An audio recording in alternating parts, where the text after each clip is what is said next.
Buenas tardes a todos y a todas. Mi nombre es Sulamita Venegas, estudiante de la licenciatura en Intervención Educativa, y hoy me acompaña Luz Adriana Galván y Andrea Sandoval, alumnas también de esta licenciatura. El día de hoy nos reunimos con la finalidad de dar a conocer información relevante sobre el desarrollo del apego y el desarrollo psicosexual en la primera infancia. Esta capacitación está dirigida a padres de familia y público en general que desea conocer sobre estos temas y así hacer consciente el impacto que tienen nuestras formas de brindar cuidados y atención en el desarrollo temprano de niños y niñas. Para iniciar, Andrea Sandoval nos platicará sobre el desarrollo del apego. Adelante, Andrea, te escuchamos. Muchas gracias, Zule. Bueno, antes de conocer lo que viene siendo el desarrollo del apego, tenemos unas características importantes que presentan los niños al nacer, las cuales nos van a ayudar a conocer lo que es la teoría del desarrollo del apego. La primera es que la cría o los bebés al nacer presentan dos características importantes. La primera de ellas es la indefensión, la cual nos quiere decir que la cría humana al momento de nacer presenta una fragilidad. Está con una finalidad en específico que tiene la función de, uno, es que el bebé pueda salir durante el parto, y la segunda es que permite crecer al bebé. También tenemos que tener en cuenta que al nacer, el tamaño del cerebro de un bebé es de 384 centímetros cúbicos, y cuando tiene su mayor desarrollo, que es en la edad adulta, tiene un tamaño de 1150 centímetros cúbicos. La otra característica que se menciona de la cría es la neotenia, que viene siendo como un estado larvario que presentan animales y también lo presenta el ser humano. Este quiere decir que el ser humano va desarrollándose y tiene una maduración aproximada hasta los 21 años, desde el momento en que nace hasta los 21 años. Dentro de este desarrollo del bebé y de la teoría del apego se encuentra un punto importante que se llama el maternaje. Esto del maternaje nos hace referencia a que es la necesidad que tienen los cuidadores primarios, los papás, de cuidar a su bebé o a la cría al momento de que nace. Esto nos asegura que los niños van a tener una seguridad. Y una característica principal de este tema llamado maternaje es el quinchenchema. Esta es una característica del maternaje, la cual nos ayuda a que se genere este maternaje. Así como se muestra en la imagen, se muestra del lado izquierdo, se muestra un bebé, un conejo, un perro y un pajarito chiquitos, y del lado derecho, perdón, se encuentra ya adultos. Las características que tiene el quinchenchema es que los niños, al momento de nacer, o los animales, presentan una cabeza grande, presentan una frente muy amplia, unos ojos grandes, unas mejillas muy redondas, presentan también una nariz y boca pequeñas. Y esto es con la finalidad de causar ternura y que los cuidadores primarios quieran cuidar a dichos bebés. Posteriormente ya nos adentraremos al tema que es el desarrollo del apego, el cual comienza con dos autores. Uno es el autor John Bowlby, el cual él fue un psicólogo inglés que desarrolló su teoría en el apego y realizó muchos estudios referente a este. Y la otra es también una psicóloga llamada Maria Ainsworth, la cual ella es estadounidense y basó estudios en la caracterización del apego y la relación que se tiene con sus cuidadores primarios. Bien, ya conociendo los autores de la teoría del apego, nos basaremos un poquito más en su definición, la cual la primera nos menciona que el apego es el lazo que se establece entre el bebé y una figura específica, que viene siendo el cuidador primario, los padres o madres de familia, y que une a ambos en un espacio que tiene que durar determinado tiempo y para toda la vida.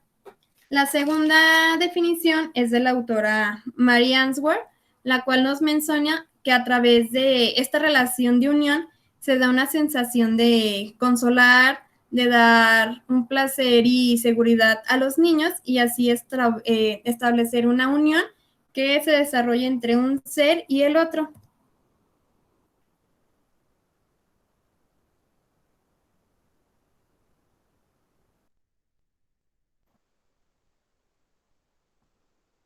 Informativa, eh, eh, vamos a darles a conocer lo que es el apego seguro, el cual nos dice que es el apego el más sano que presenta entre cuidador primario y niño, y se da cuando el niño siente esta incondicionalidad por parte del progenitor o cuidador primario y que siente la certeza de que nunca se le va a fallar a dicho niño. Este apego siempre se va a dar cuando un cuidador proporciona esta seguridad, proporciona una comunicación, un contacto con el niño, y también este es la determinación de una persona en la vida de los niños que siempre se va a mostrar sensibles y atentos a las necesidades de estos pequeños.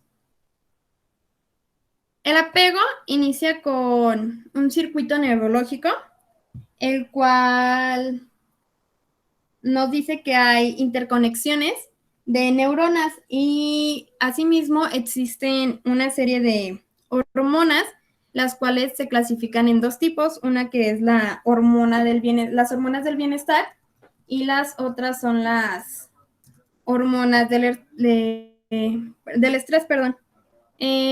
Las hormonas del bienestar son la oxitocina, son la vasopresina y son las endorfinas.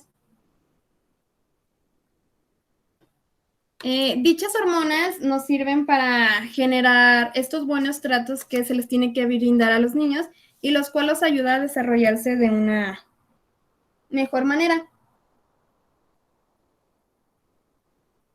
La oxitocina tiene una función principal en el cerebro, la cual es que parece estar involucrada en el reconocimiento y las relaciones sociales.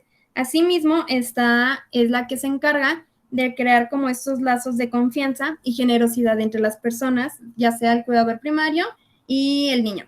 La vasopresina tiene una influencia en la memoria de las relaciones, lo cual nos quiere decir que las recuerda y las liga efectivamente con algún momento o suceso grabado en la memoria de estas. Y por último, tenemos lo que son las endorfinas, las cuales nos ayudan a que los niños tengan un desarrollo seguro. Por otro lado, tenemos la hormona del estrés que se llama cortisol.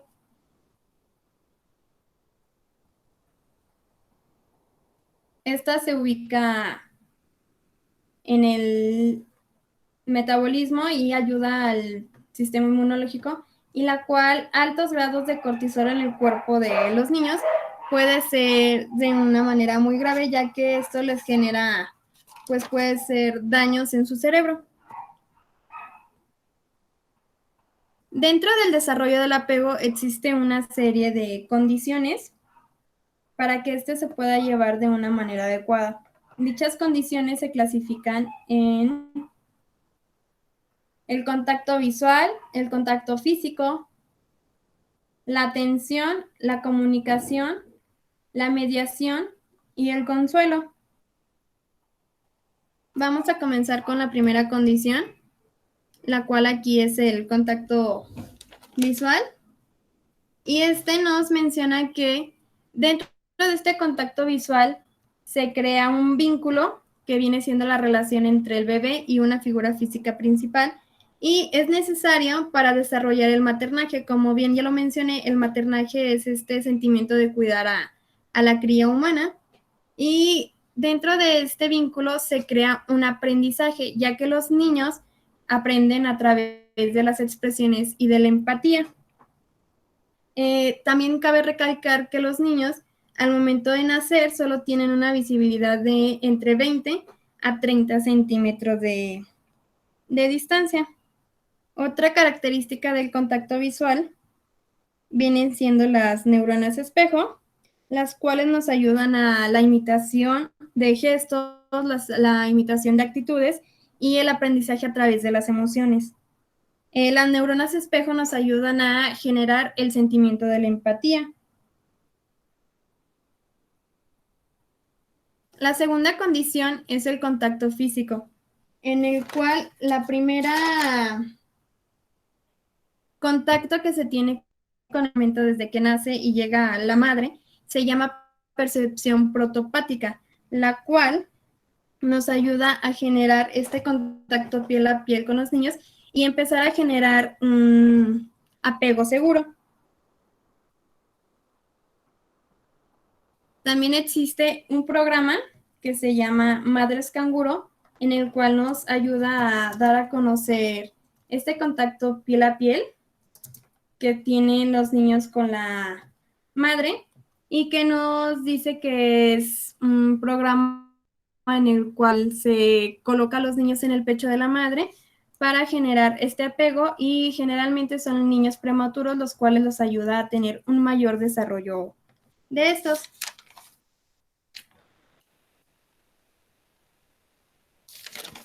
Tenemos lo que es el holding y el halding. ¿Qué quiere decir esto? Esto quiere decir que hay un autor llamado Donald Winnicott, el cual dice que el holding es un soporte emocional que tienen los niños y este se da al cargar al bebé y hablarle del lado de su oído izquierdo para desarrollar el hemisferio derecho del cerebro.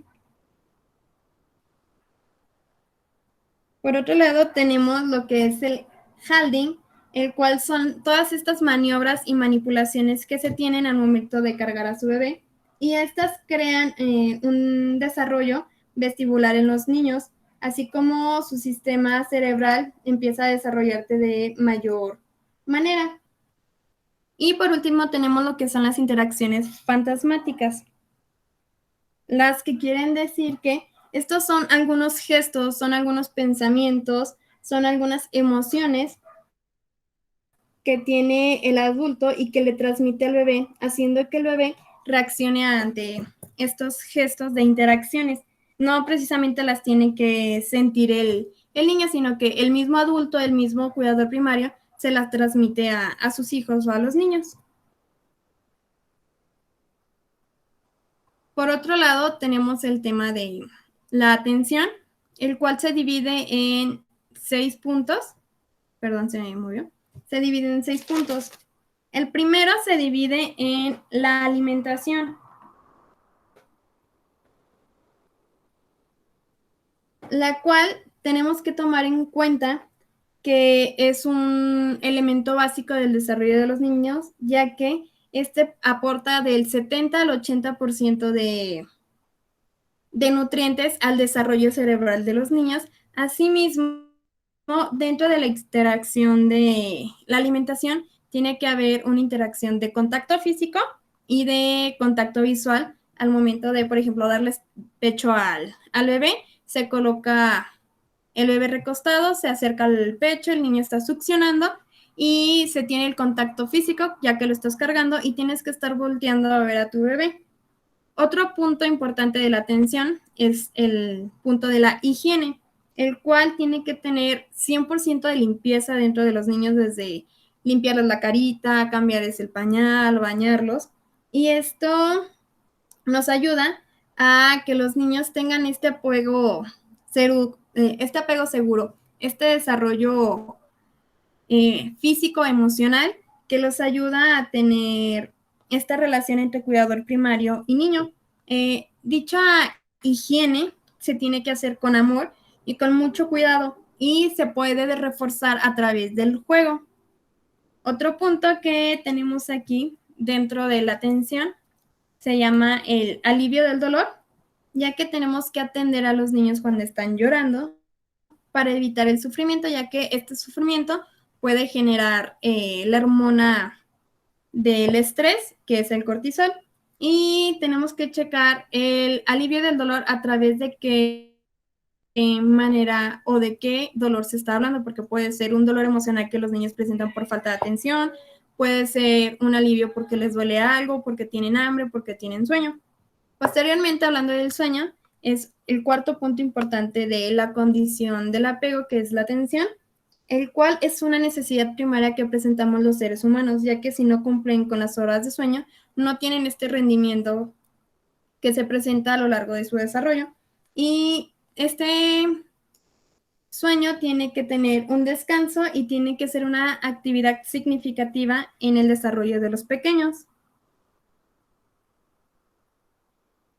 Posteriormente se encuentra lo que es el confort, lo cual nos hace mención, nos hace movimiento en dejar hacer a los niños lo que ellos sienten, piensan y con lo que se sientan a gusto. Se trata de dejarlos ser y que disfruten al momento de realizar sus actividades, de tocar, de jugar, de hablar, de contar sus historias, porque es un punto importante para generar esta confianza entre cuidador primario y el niño. Y el último punto de la atención es el llanto, ya que dentro del llanto se nos menciona que puede haber un llanto de hambre, un llanto de enojo, un llanto de dolor o un llanto de frustración. Como cuidador primario es importante identificar cada tipo de llanto que presenta sus hijos. Por ejemplo, un punto importante de esto es que que el niño empieza a llorar, se tiene que atender entre el momento de escucharlo y por máximo dejarlo llorar unos 2 minutos, ya que el llanto puede ir acompañado de dificultades en la alimentación y el sueño y puede ser un síntoma de algunos trastornos como el déficit de atención y algunos problemas de conducta. Por eso es importante atender a los niños cuando presentan el llanto. Por otro lado, tenemos lo que es la comunicación, el cual se divide en diferentes puntos. Uno de ellos es que se desarrolla el apego, ya que se genera un diálogo turnado. Tú le hablas a tu bebé y el bebé te responde ya sea con balbuceos, con gorjeos, con algún sonido, y tú le respondes a manera de plática para generar este lazo de confianza, este lazo de unión, este lazo de apego y sincronicidad entre tu bebé y tú como adulto.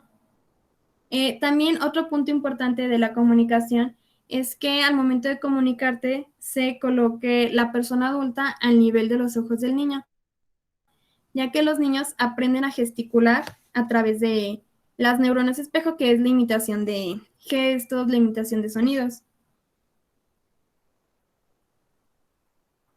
Y por último, tenemos lo que es la mediación, la cual es la que nos hace conocer el mundo interno y el mundo externo que nos está rodeando y que rodea principalmente a los niños. Dentro del mundo interno se encuentra el desarrollo de sus emociones, la cual les va a ayudar a identificar cómo se sienten, qué es lo que está pasando, si lo que están viviendo está bien o está mal. Y dentro de esto nos ayuda a que esta mediación les va a brindar información que los adultos ya tenemos vivida y que se les transmite a los niños para que vayan formando un carácter. Y es una función demasiado relevante en la vida de los niños, ya que por medio de esta tienen el contacto con el mundo externo que nos rodea, con la gente, con los objetos, y asimismo van generando su propia identidad.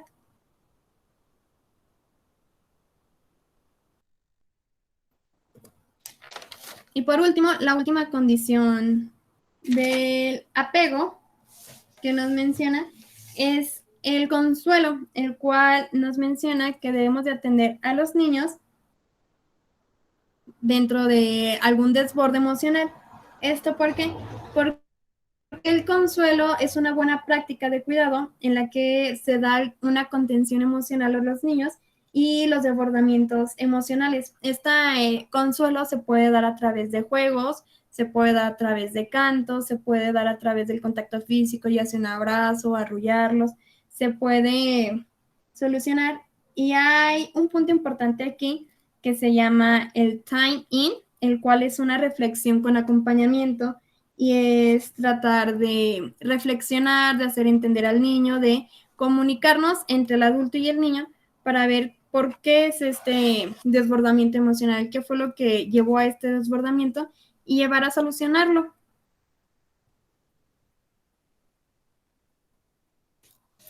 Asimismo, todo lo que acabamos de mencionar son algunos de los efectos que se mencionan en el desarrollo del apego y en los buenos tratos, ya que con los buenos tratos se genera el apego seguro, que es el mejor apego que se le puede brindar a los niños.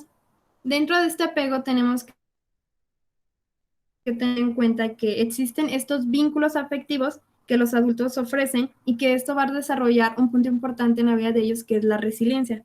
Asimismo, algunos de los efectos que causa un buen apego o unos buenos tratos es el desarrollo de la seguridad en los niños y que estos puedan crecer de manera satisfactoria.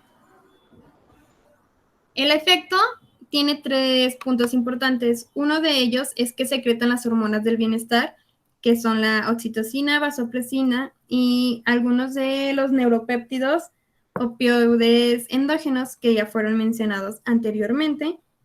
Y otro punto importante es que se generan neurotrofinas, las cuales estas activan los núcleos neuronales en el cerebro, lo que viene siendo el hipotálamo y la amígdala, las cuales nos ayudan a conocer este desarrollo de emociones de los niños y esta secreción de neurotrofinas crean interconexiones en las neuronas que entre más interconexiones, mejor desarrollo cerebral, tienen los niños. Y por otro lado tenemos también lo que viene siendo los periodos sensibles en el desarrollo de los niños. Estos periodos sensibles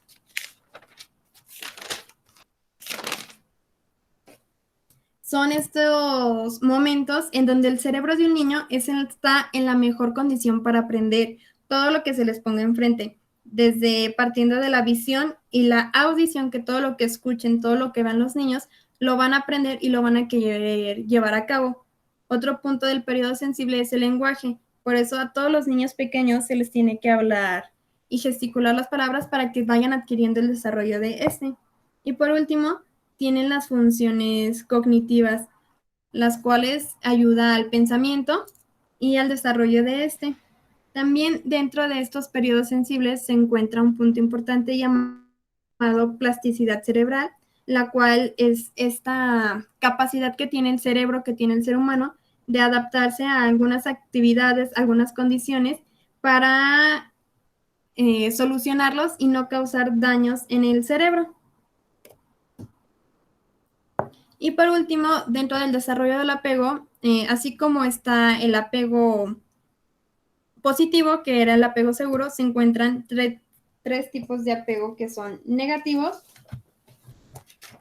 los cuales son el apego inseguro evitativo, el apego inseguro ansioso ambivalente y por último el apego inseguro desorganizado. Estos tienen unas características, las cuales son que el apego inseguro evitativo, en este apego no se muestran señales de que el niño le está pasando algo o no expresan nada. Y las características de los padres es que los padres van a rechazar señales afectivas o señales emocionales hacia los niños. Dentro del apego inseguro ansioso ambivalente es que no existe una angustia por separación, tienen mucha dificultad para calmarse los niños, tienen miedo al rechazo y al enojo, y los padres tienen una conducta errática y cambiante de un momento a otro. Y el apego inseguro desorganizado es una mezcla del apego evitativo y del apego ambivalente. Entonces, estos 3 apegos pues son negativos para el desarrollo de un niño. Por eso la importancia de darles a conocer este tema, de darles a conocer las condiciones del apego, del contacto físico, el contacto visual, el consuelo, la mediación, la atención que se les brinda a los niños, porque a partir de esto empiezan a generar los niños sus primeras emociones, sus primeros recordatorios, sus primeras experiencias de contacto con una persona, el contacto social, porque si bien recordamos, la socialización es un punto importante que caracteriza a los seres humanos y gracias a este desarrollo del apego, los niños van a tener buenas conexiones con las personas. Si bien también otro punto importante a tomar dentro del apego son estos efectos de maltrato, estos efectos de los tipos de apego negativo que genera los niños de manera emocional y neuronal, ya que el maltrato les va a alterar lo que viene siendo su sistema límbico, que es la parte del cerebro emocional que tenemos todas las personas. Asimismo, te va a generar la experiencia sensorial, la cual va a generar un descontrol de lo emocional, de la regulación del apetito, de esta agresividad que van a presentar los niños. Y esta función del maltrato, esta manera negativa de expresar a los niños, les causa un daño inmenso, ya que, como bien lo mencioné hace rato, existe la hormona del estrés, la cual esta hormona neutraliza todo aquella adrenalina, pero al momento de llegar a un estrés intenso, un estrés crónico, se dañan estas estructuras cerebrales a través del maltrato o de los malos tratos, y va a perturbar el desarrollo cerebral de los niños y puede causarle daños en la inundación de su cerebro, ya que las neuronas son unas zonas vitales para que el desarrollo del niño tenga esta memorización, tenga experiencias, y el desarrollo de esta hormona en exceso puede causar un daño muy severo en los niños.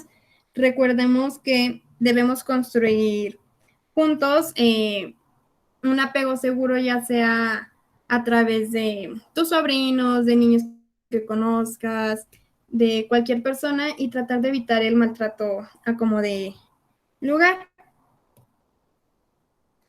Pues esto sería el desarrollo pues del apego. Enseguida sigue el desarrollo de la teoría psicosexual, que lo van a presentar mis compañeras Zulamita Venegas y mi compañera Adriana Galván, y espero que les haya parecido interesante el tema del desarrollo del apego. Cualquier cosa o duda se puede externar a través de algún mensaje o de hacernos pues llegar estas dudas. Adelante, Zule. Muchas gracias, Andrea. Muy interesante todo lo que nos platicas referente al desarrollo del apego. Y pues bueno, yo voy a continuar explicando y mencionando algunos aspectos de la teoría del desarrollo psicosexual, esto con la finalidad de que entendamos la sexualidad y las etapas de la sexualidad infantil, para que, bueno, verlo con una nueva perspectiva, puesto que con frecuencia la sexualidad se asocia exclusivamente con la genitalidad o el erotismo. No obstante, sus manifestaciones tienen una dimensión mucho más amplia y, bueno, la sexualidad está conformada integralmente e incluye también otros aspectos que se hacen más presentes en las etapas infantiles. Y, bueno, los contextualizo un poco. Esta teoría fue desarrollada por Freud y plantea que la sexualidad aparece desde el nacimiento y durante las etapas de la infancia. En algunas zonas corporales proporcionan gratificaciones al individuo, pues estas están dotadas de una energía que busca placer, que Freud la denominó la libido. Y bueno, continuando con el pensamiento de Freud, los postulados de él surgen en una época de una extrema moralidad, es decir, surgen en los años 1900, y bueno, que a la fecha, desde hace más de un siglo, todavía existe esta idea generalizada de que la sexualidad se manifiesta exclusivamente o en la pubertad o el inicio de la vida adulta. Pues si bien se reconoce que los seres humanos nacen y viven con un sexo, son asumidos por lo general como asexuados durante la infancia. Entonces, Freud con sus postulados viene a revolucionar toda esta idea con un postulado que dice que, bueno, el erotismo oral, que más adelante les voy a explicar, el erotismo anal y el erotismo genital, tienen que ver con la formación del carácter.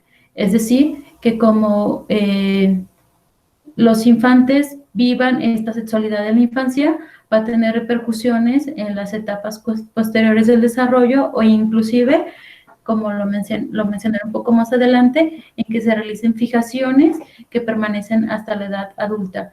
Por eso lo importante de conocer sobre las características del desarrollo sexual infantil, y así como nosotros como adultos podemos favorecer a que desarrollen y conformen esta sexualidad de una manera sana. Y bueno, Voy a empezar por darles a conocer algunas características de la sexualidad infantil. Y bueno, la sexualidad infantil no tiene solamente una función, ni se presenta como un periodo en la vida del ser humano.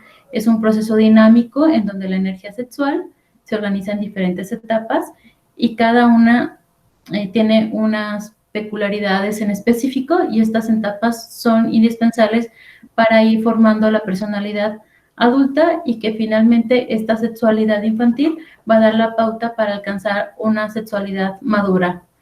Y bueno, por lo tanto es importante que conozcamos y analicemos los postulados de Freud desde esta premisa de que la sexualidad infantil es un proceso que se desarrolla de manera gradual y paulatina y no tiene las características que les damos los adultos. Pues en los niños la sexualidad tiene otras metas y otras zonas erógenas diferentes, puesto que en la sexualidad en la vida adulta se basa exclusivamente en la genitalidad, y entonces en los niños pequeños se da de diferente manera.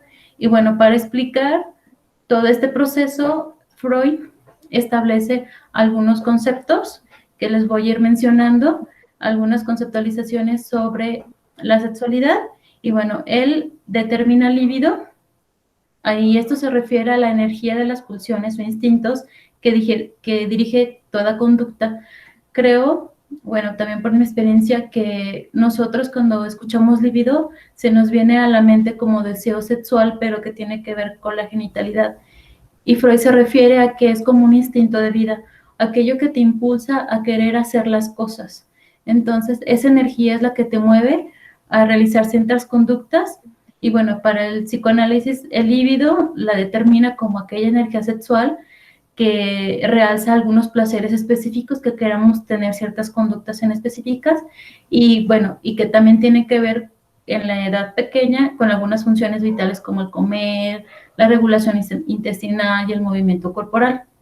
Esta libido está dividida en dos pulsiones, una es la pulsión de vida o eros, como la llamó Freud, y bueno, esta parte es los bebés nacen en esta etapa de narcisismo primario, es decir, por llamarlo de alguna manera, con todo ellos, a todo su cuerpo, es como esta energía libidinal de preservancia de vida, de pulsión de vida, puesto que su finalidad de esta pulsión es conservación de la vida para los niños. Entonces, gracias a esta pulsión, ellos se alimentan, defecan y también requiere la necesidad de contacto físico. Y bueno, la conformación de la pulsión de vida dependerá de los buenos tratos que demos en la infancia y a la atención de los adultos, sobre todo en la madre, a las necesidades básicas del bebé de manera oportuna y afectiva. Es decir, si hay una buena conformación del eros, se plantea que en edades adultas este adulto va a realizar acciones por preservar su vida, de vincularse, de alimentarse de una manera adecuada, puesto que tiene de alguna manera este deseo por vivir y eso se implementa durante la primera infancia a través del desarrollo de la pulsión de vida. Y bueno, aquí mostramos unas imágenes que, bueno, que a mí me dan la idea como de esto, ¿no? De esa alegría que tenemos por satisfacer las necesidades del bebé y cómo el bebé se ve complacido de alguna manera por nosotros fomentar su eros a través de que mantenerlo con vida y atendiendo sus necesidades. Y bueno, también hay una segunda pulsión que Freud la denominó tánatos y esto es una pulsión de muerte. Quiere decir que el bebé, al no ver satisfechas sus necesidades, busca satisfacer estos impulsos agresivos y destructivos y que también hay algunos postulados de Melanie Klein que esta pulsión se va a manifestar por medio de ansiedad latente, es decir, son niños que tienen ansiedad, que en los juegos con otros niños también suelen morderlos, presentan cierto sadismo y bueno, y un sadismo latente dirigida principalmente a sus padres y hermanos, y aquí nos muestra una de las manifestaciones de esta pulsión de muerte. Podría ser cuando el bebé muerde el pecho de la madre cuando la alimenta, o cuando el bebé muerde a sus hermanos o a otros compañeritos que tiene cercanos. Pero eso quiere decir que de alguna manera está presente esta energía libidinal de pulsión de muerte, y que el bebé o el niño la va a canalizar por medio de agresividad y de conductas ansiosas. Y bueno, pues continuamos con otro de los conceptos propuestos por Freud para entender la sexualidad, y él habla de un narcisismo. Y esto es decir, al nacer, la energía sexual se halla ligada a todos los órganos del cuerpo. O sea, es decir, toda esta libido está irrigada en todo el cuerpo del bebé. Según la perspectiva de Freud, el niño nace con un narcisismo primario, es decir, todo va a tener que ver con sus necesidades, todo tiene que ver con que sea alimentado, con que su pañal sea cambiado a tiempo, con que esté abrigado de una manera que lo haga sentir confortable, que no le cause molestia.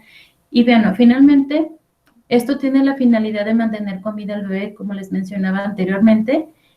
Y bueno, por lo tanto, atender las necesidades del bebé como adulto y brindar lo necesario para que esté confortable es fundamental en nuestros primeros meses de vida.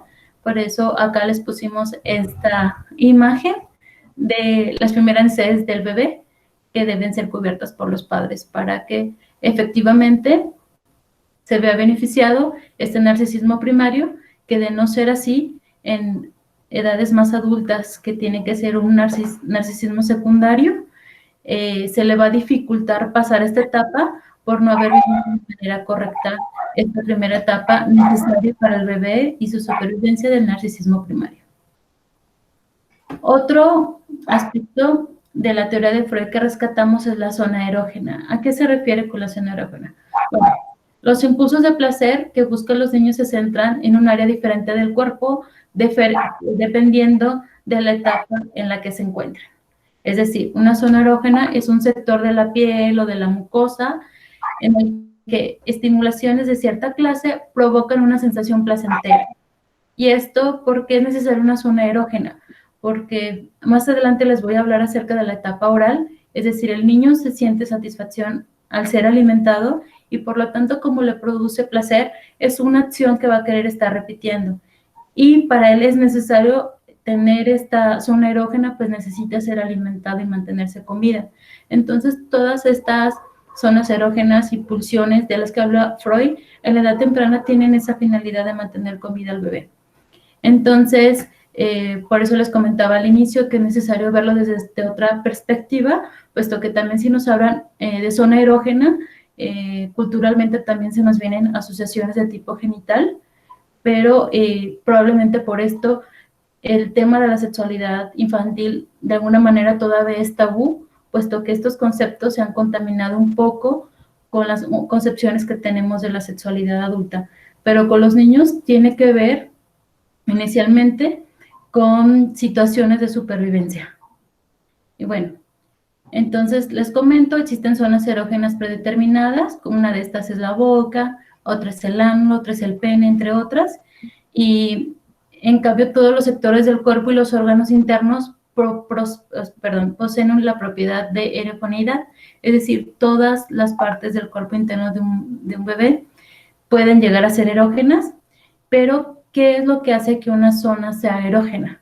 O sea, ¿por qué sucede que se instala, por ejemplo, un periodo en la boca y otro periodo en el ano y otro periodo en el pene? Y por un lado, es un factor innato, que tiene la excitabilidad, de esas regiones del cuerpo. O sea, es algo ya innato. Y bueno, y a la vez se trata también de zonas orificiales. Esto es que a través de ellas es la entrada y la salida de alimentos y excrementos, hay esa como coincidencia, y en las que se concentran los cuidados que el adulto ofrece al niño. Finalmente, son regiones relacionadas con funciones vitales, como les mencionaba anteriormente, lo que causa su excitación en el momento de practicarse dichas funciones. Es decir, a través de acciones de supervivencia se da una excitación en estas zonas erógenas. Y bueno, otro aspecto importante que va a definir la conformación del carácter son las fijaciones. Freud define esto que es una fijación se presenta cuando, bien sea por motivos traumáticos o constitucionales, se acentúa alguna de las fases del desarrollo sexual. La fijación hace que la libido sea aún fuertemente a personas o imaginos, es decir, a objetos o a personas o a prácticas, y reproduzca un determinado modo de satisfacción. Es decir, que la excitabilidad va cambiando conforme las etapas del desarrollo, pero cuando hay una fijación se queda instaurada en esa zona más tiempo del que debe, por llamarlo de alguna manera. Entonces, esto también permite que permanezca organizada según la estructura y la característica de las fases evolutivas, y la fijación puede ser manifestada como una virtualidad prevalente que abre al sujeto al camino de una regresión. Es decir, niños que probablemente a los 5 o 6 años se siguen chupando el dedo, es decir, tuvieron una fijación en la etapa oral, puesto que para la edad que les corresponde, que será la fálica, según Freud, ya no correspondería que la zona erógena fuera la boca. Pero si efectivamente no se dio de alguna manera el buen desarrollo de esta etapa oral, es decir, hubo una oralidad exacerbada o por lo contrario, un castigo a las conductas orales por parte de los papás, esto a través pues de que los regañan porque se llevan los objetos a la boca cuando son niños, cuando es una práctica totalmente natural, o o les prolongan el uso del chupón. Este tipo de acciones, entonces fija que el niño relacione por más tiempo la satisfacción sexual, y eso pues no, de alguna manera lo va arrastrando a las siguientes etapas del desarrollo evolutivo de su sexualidad. Y bueno, también para ir explicando Freud cómo suceden estos desarrollos, lo divide por etapas, explicando que también todo ser humano pasa por las diferentes fases de desarrollo de la sexualidad, es decir, todos pasamos por estas etapas, por lo que en la edad adulta se encuentran conductas que son vestigios y evidencias del paso por cada una de estas. Lo que comentábamos, se quedan algunas fijaciones que tienen que ver y describen nuestra sexualidad en la vida adulta. Y Freud la divide la primera como la oral, la segunda es la anal, la tercera la fálica, la latencia y finalmente la genital. A continuación, bueno, pues les voy a explicar la etapa oral y algunas características de la etapa fálica. Y bueno, en la etapa oral se presenta durante el primer año de vida. En esta etapa la boca es el núcleo primario de energía y gratificación sexual. Esta es la primera fase de la evolución de la libido y que se presenta de niño de los 0, a los 2 años de edad. En esta fase se pueden subdividir en 2 fases. En la primera es cuando el bebé todavía es muy pequeño, pasa la mayor parte del tiempo dormido, los periodos de atención conscientes quedan limitados a la experiencia de nutrición, es decir, nada más se despierta prácticamente cuando tiene hambre. Su mundo únicamente tiene que ver con la lactancia, la saciedad y los ruidos internos. Y de alguna manera, cuando se satisface alguna necesidad, surgen emociones desagradables cuando el bebé no ve cubierta su necesidad de ser alimentado cuando desee o con la cantidad que desee. Entonces, lo que provoca las primeras experiencias de ansiedad en los bebés. Y bueno, la ansiedad por la falta de provisiones vitales le va a provocar posteriormente al niño pues llantos excesivos o algunas manifestaciones como los cólicos.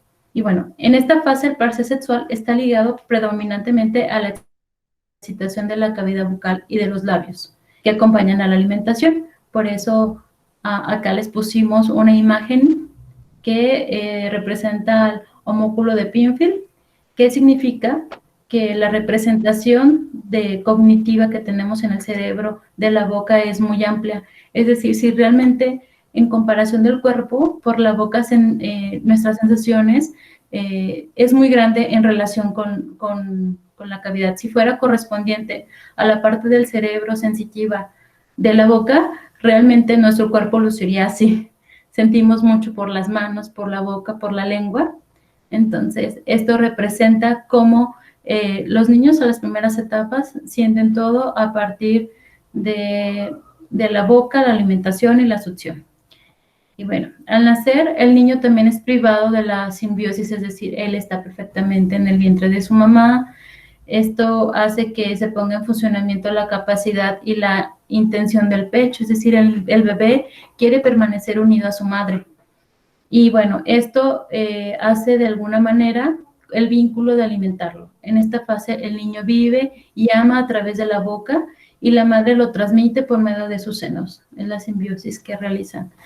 De esta coordinación entre madre e hijo resulta una alta recompensa en términos de placer divinal para el niño, y a través de la boca y el pezón se genera una atmósfera de calor y mutualidad que ambos madre e hijo disfrutan plenamente y responden con la relajación. Posteriormente, vamos a ver cuando esta situación de que los dos lo disfruten de una manera plena, las consecuencias que trae para ambos, tanto como para madre e hijo. Y bueno, el modo de acercamiento de relación con el otro es la incorporación, pues el recién nacido depende de la entrega de sustancias directamente en la boca, es decir, depende totalmente de su madre. Por eso es esta vinculación tan fuerte.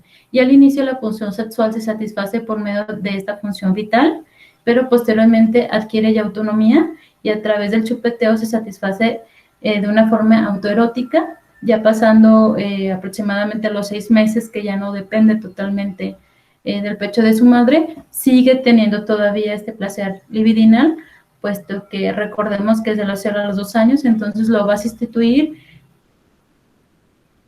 con formas de chuparse el dedo. Entonces, en esta etapa la fuente de satisfacción es la zona oral.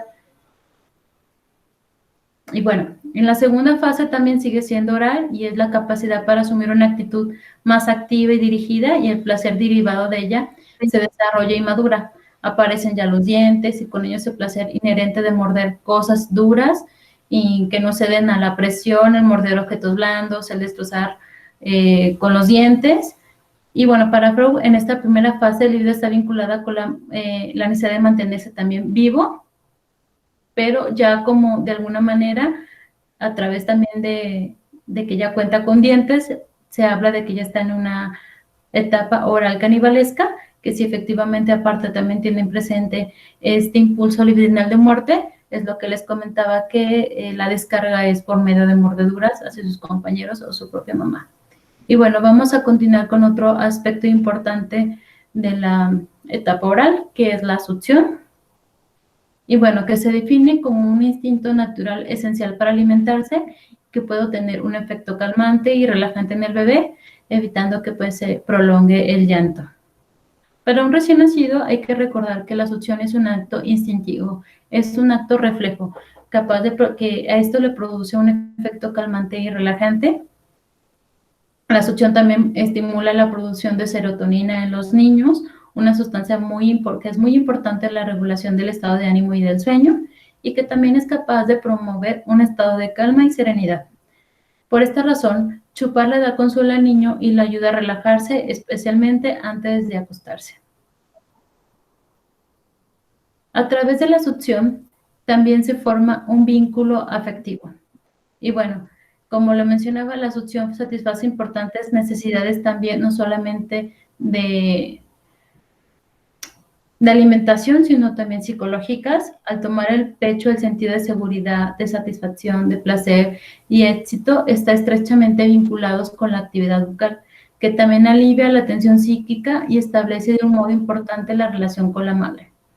El placer también tiene que ver con la forma en cómo se administra el pecho. No solamente es una situación de succión, sino de cómo brinda también el pecho a la madre, es decir, los tratos que da la madre mientras lo está alimentando, así como los pensamientos inclusive que la madre genera al estar alimentando a su bebé, si es suficiente, si piensa que no está siendo buena en eso, en alimentarlo, o si piensa que sí es buena y que lo puede satisfacer, va a influir mucho estos pensamientos en el vínculo que se haga entre la mamá y el bebé.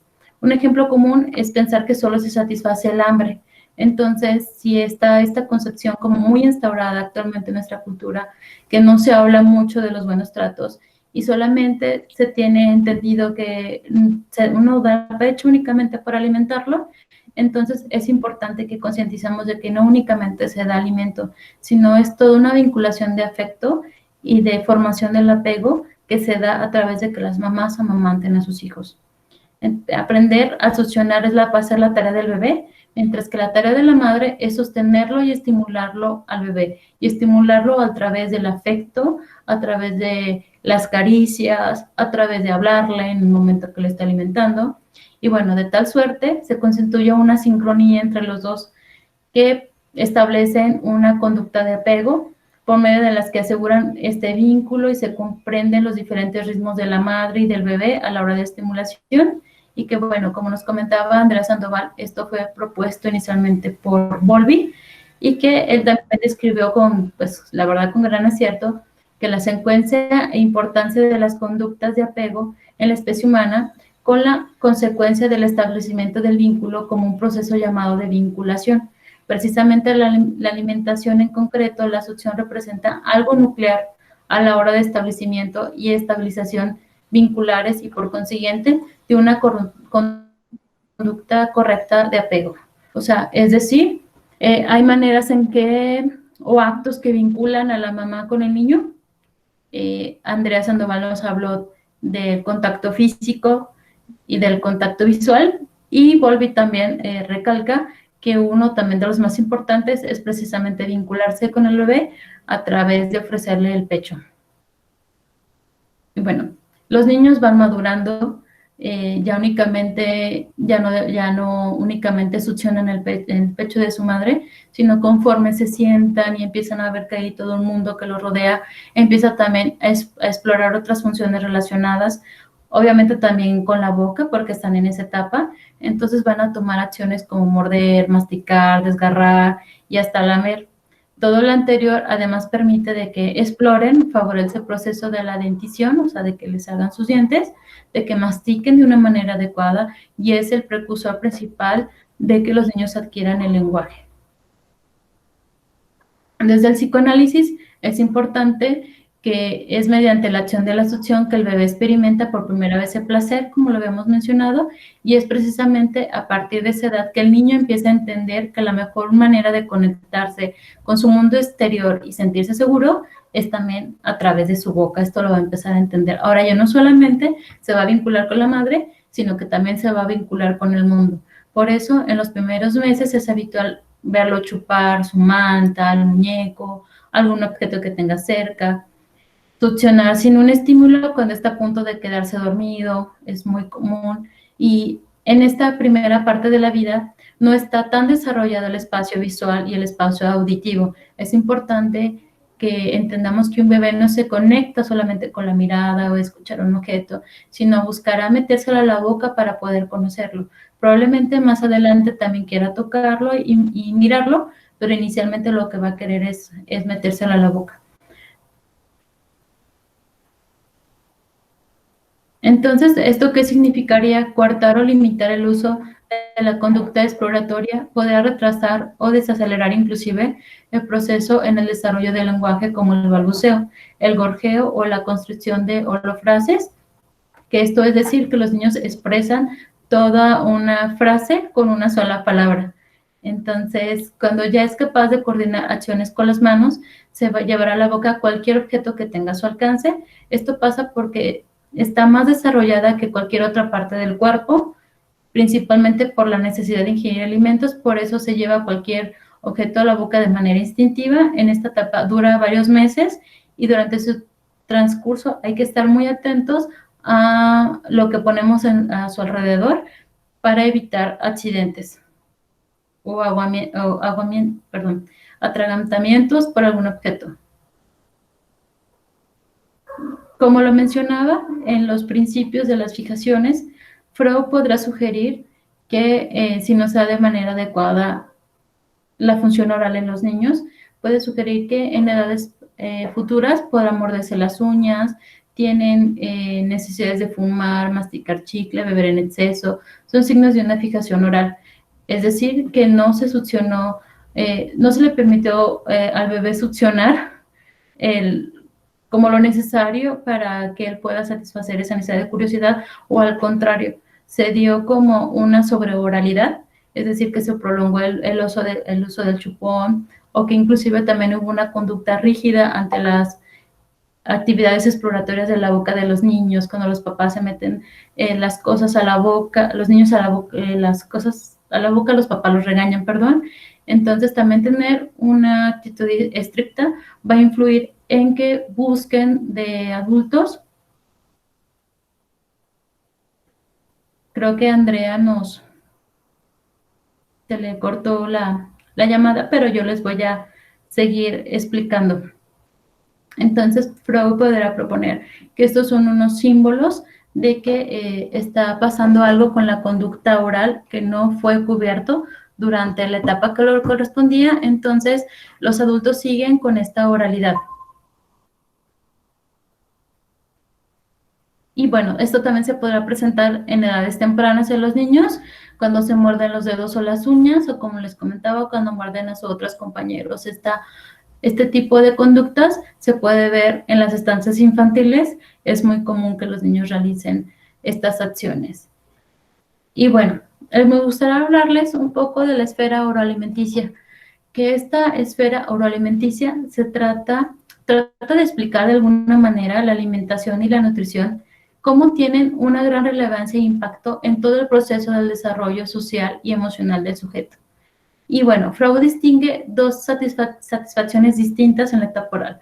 Una es satisfacer el apetito y la otra es la satisfacción erótica anal, que ya tiene fines únicamente de satisfacción y no de alimentación. Entre las funciones de la alimentación de los bebés se destacan dos grandes grupos, obtenidos de la prolongada observación que ha hecho los investigadores, observación a bebés, y que los conciben la mayoría de las perspectivas teóricas serias del estudio de las interacciones precoces de madre e hijo. Entonces, ¿qué va a influir en esta función oroalimenticia? Una, satisfacer y calmar el hambre y sed del bebé. Eso es importante como forma de comunicar y expresar sus necesidades vitales. Dos, es importante que contemplemos que es una descarga atencional. No queda extraño que ante situaciones de inquietud o nerviosismo o bien retraimiento los bebés estimulen la zona oral, sobre todo como un reflejo de succión. Es decir, se ha comprobado y se ha observado que los niños cuando están tensos succionan con mayor fuerza, o se chupan el dedo, o se llevan las cosas a la boca. Entonces también es importante que contemplemos que es una descarga de tensión. Entonces, si vemos que los niños tienen este tipo de conductas, nos está hablando de alguna ansiedad. Bueno, los factores de relevancia que de alguna manera se han conformado sobre la alimentación infantil, los teóricos postulan 6. Una que es lo que importa en esta esfera alimenticia es el núcleo de relación madre y bebé. Esa es la primera. Lo más importante en la alimentación de un bebé va a ser la relación que establezca con su madre, y la madre también qué tipo de relación establece con su hijo. La 2 es la disposición emocional materna y deseos de la figura materna hacia su bebé. Es decir, la inscripción del deseo materno, lo que la mamá quiere en contrastación con la realidad. La mamá tiene altas expectativas sobre su bebé, mas sin embargo es un niño que piensa que no le satisface o que no le agrade o le parezca intranquilo o que es inquieto, esto también va a influir en la manera en que la madre lo alimenta. Otra influencia es los ritos sociales. Es decir, crecemos en una sociedad donde existen multitud de ritos sociales a la hora de abordar la alimentación infantil. Por ejemplo, la introducción de nuevos alimentos o inclusive alimentos que son exclusivos de algunas zonas. Por ejemplo, también unir el llanto con hambre, es decir, aquí en México eso sí está muy instaurado, de que apenas llora el niño y automáticamente para todo quieren darle biberón, entonces, y piensan que todo tiene que ver con comer. Eso también es una idea que socialmente está pues muy aceptada. Entonces, o que ante cualquier protesta del bebé, la mamá le da automáticamente el biberón.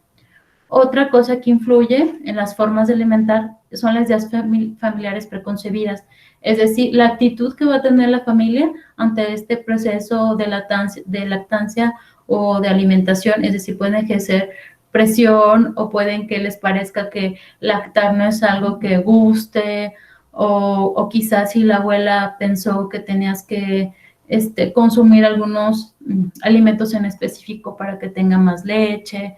Entonces, pero aparte no solamente son ideas preconcebidas de la familia, sino que en la madre sí tiene un gran peso emocional. Las expectativas también que se tenga de ella como madre causa un gran impacto. Otra también situación es la moda pediátrica, y esto es también dependiendo de los momentos sociohistóricos que vivamos. Entonces, por ejemplo, puede que en un tiempo determinado, pues los comerciales o los productos de bebé podrán citar que la duración de la lactancia es exclusivamente tal tiempo, introducen una nueva secuencia de alimentos. Ahorita, por ejemplo, está la moda de que no pueden comer gluten, entonces eso también va a influir, o sea, las ideas que se tengan en el momento sociohistórico en que vivamos. Y por último, las afecciones orgánicas precoces de los niños, o sea, es decir, ya situaciones congénitas que traigan, por ejemplo, puede ser que nazcan neonatales, que tengan cardiopatías congénitas, unas fisuras palatinas o labio de porino, que esto les dificulta mucho que se puedan alimentar, o que sean intolerantes a algunas proteínas de la leche, que les generen mucosidades, etcétera. Bueno, también es importante mencionar que esto también incluye que si alguno de estos aspectos que les mencionaba no sea de manera adecuada, también se dan algunas alteraciones oroalimenticias. ¿Y esto a qué se refiere? Hace referencia a los trastornos alimenticios en la primera infancia y se clasifican en dos grupos. El primero son los trastornos relacionados con la alimentación como tal, y el segundo hace referencia a los trastornos digestivos en la primera infancia y están muy relacionados con los procesos de alimentación. Aquí podemos ver una imagen de un niño con pica. Este es un trastorno de la alimentación en los niños y hace referencia a que los niños, o sea, nada más, sí, por eso el nombre, nada más pican la comida sin comerla, o sea, presentan disgusto en la mayoría de los alimentos. Y bueno, esto también ha influido que en la primera infancia los motivos de acudir al pediatra por causas de la alimentación son muy frecuentes. Inclusive la mayoría de las visitas pediátricas son por situaciones alimenticias. Y bueno, también influye, son muy frecuentes las consultas por el tipo de alimentación, cuando se introducen nuevos alimentos, las alteraciones alimenticias y nutricionales. Y bueno, al niño se le mide y se le pesa con frecuencia para de alguna manera. Y bueno, los efectos de los trastornos alimenticios, como las distrofias más o menos severas, también caprichos alimenticios se pueden presentar, son signos de que podría hacer sospechar un síndrome del niño maltratado. Es decir, si el niño presenta algún trastorno alimenticio, es un indicio de que algo está pasando a nivel emocional con ese niño. Entonces, es importante que cuando veamos estas conductas en los niños cercanos que tengamos o con los niños de nuestra familia, de nuestra comunidad, sí es algo a prestarle atención, porque no es muy usual verlo como un berrinche. Si es que el niño no quiere comer, pues porque es un berrinchudo, porque no, o sea, como si los niños tuvieran esa capacidad de manipular, o sea, realmente los niños a esas edades no es algo que puedan hacer. Entonces, esto nos da un indicio que algo no está bien en su desarrollo, o emocionalmente o a nivel psíquico, y esto derivado de que el periodo de alimentación con la madre presentó algunas, de alguna manera, ¿cómo se puede decir? Como algunas trabas o no se dio de la manera adecuada. Entonces, para nosotros siempre va a ser un signo de alarma ver que un niño presenta un trastorno alimenticio. Y bueno, con esto voy a concluir lo que tiene que ver con el tema de la etapa oral. Vamos a continuar con la etapa anal. Y bueno, esta es la segunda etapa del desarrollo psicosexual según Freud. Y esta etapa abarca del 1er al 3er año de edad. La zona erógena se encuentra focalizada en la región anal. Y bueno, esta es la segunda fase de la evolución de la libido, y se puede situar de los 2 a los 4 años de edad. En esta fase la libido se organiza alrededor de la zona erógena anal. El objeto de satisfacción está ligado con la función de la defecación, que tiene que ver con la expulsión y la retención, y el valor simbólico que los niños dan a las heces. Para el niño eliminar orines o eliminar heces es algo muy normal, natural, es placentero, no tiene como esta connotación que los adultos le damos de alguna manera de algo que tiene que ver, en ocasiones lo relacionan con suciedad o con, como si no fuera un proceso natural de los, pues sí, del funcionamiento del cuerpo humano. Entonces los niños sí lo ven de una manera muy natural, inclusive como una especie de regalo que dan al adulto, esto porque para él es como desprenderse de una parte de su cuerpo y entregar esto a su mamá y a su papá. Entonces para el niño las heces representan su creación, para ellos no les desagrada ni su olor, ni su textura, ni su color, sino es algo como preciado que decide o no darle a sus papás. El niño, conforme al control de esfínteres, va a aprender a cooperar con una persona más poderosa, lo que provoca que la experiencia de nuevas satisfacciones y ansiedades. Es decir, el niño va a determinar si desea expulsar o no desea expulsar. Y si desea expulsar la materia fecal, de alguna manera cuando los adultos se lo están pidiendo, o no cuando se lo pidan, sino en los tiempos y en las formas que los adultos mencionan, es decir, en un espacio específico, de alguna manera se va a dar una relación de cooperación, y antes al contrario, si los niños deciden no hacerlo como los adultos lo están proponiendo, entonces se dice que se da como esta situación de tensión, puesto que de ahí va a venir mucha carga emocional. El control del esfínter hay mucha carga emocional, puesto que lleva consigo muchos reclamos por parte de los adultos, de los cuidadores en las estancias infantiles, puesto que para ellos es algo desagradable que el niño o la niña no realice esto de defecar en los lugares que se le determinan. Pero bueno, más adelante vamos a comprender que efectivamente no es de que el niño o la niña quiera o no quiera al baño.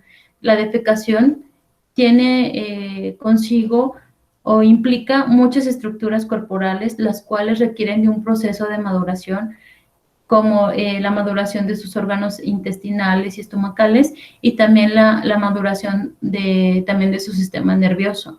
Entonces, únicamente no es de como que quiera o no quiera hacerlo, sino debemos entender lo que es un proceso de maduración y que implica muchas estructuras complejas. Y bueno, vamos a hablar de lo que es la defecación.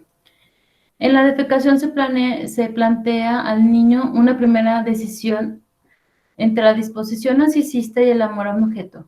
Al niño le provoca placer retener la S. ¿Por qué? Porque hay un estímulo a la mucosa anal. Entonces, el niño va a tener que decidir entre prolongar esa excitabilidad o esa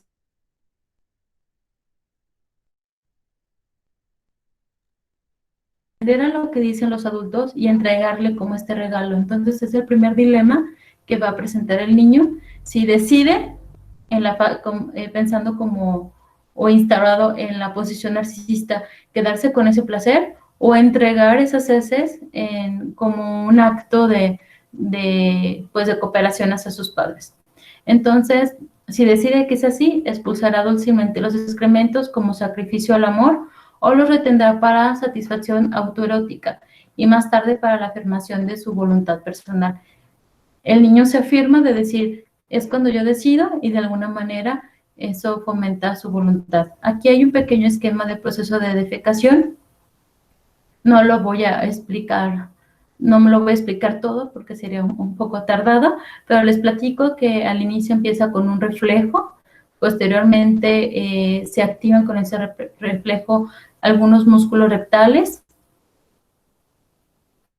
como el esfínter interno y el externo, y luego posteriormente la excreción es apoyada con contracciones, si decide expulsar contracciones musculares y esqueléticas, abdominales y pélvicas, y finalmente, si el deseo de defecar es rechazado, el esfínter anal externo impide que las heces ingresen al conducto anal, es decir, ahí las mantiene. ¿Por qué quise mostrarle esta estructura de la defecación?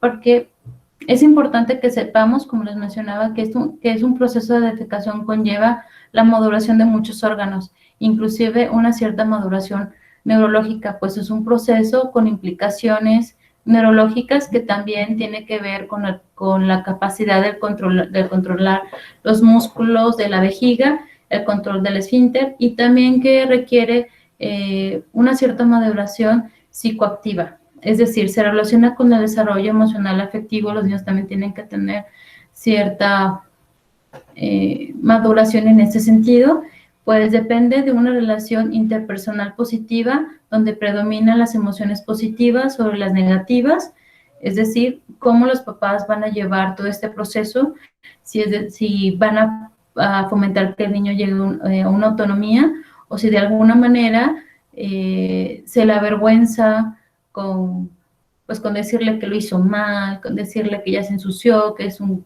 pues sí, que es un sucio, que toda la cantidad de cosas. Entonces, también por eso es importante que entendamos que este proceso va a ser muy estresante para los niños. Es un estrés y un malestar de inicio, por lo que les comentaba, que son las primeras como norma macrosocial, de alguna manera, donde ya no solamente es su impulso, sino también ya se va a tener que regir a las normas de la sociedad de cómo y dónde se hace del baño, por llamarle de alguna manera. Entonces, pero también está su propia satisfacción. Entonces, los niños entran en un dilema de satisfacción, pero también a la vez de adoptar la norma, también de sus papás se sienten contentos o no con lo que hacen, si lo regañan o no lo regañan, las cosas que le dicen. Entonces, es una etapa sumamente complicada para los niños y que va a depender también mucho el adulto que lo acompañe, cómo lo lleva en esta etapa.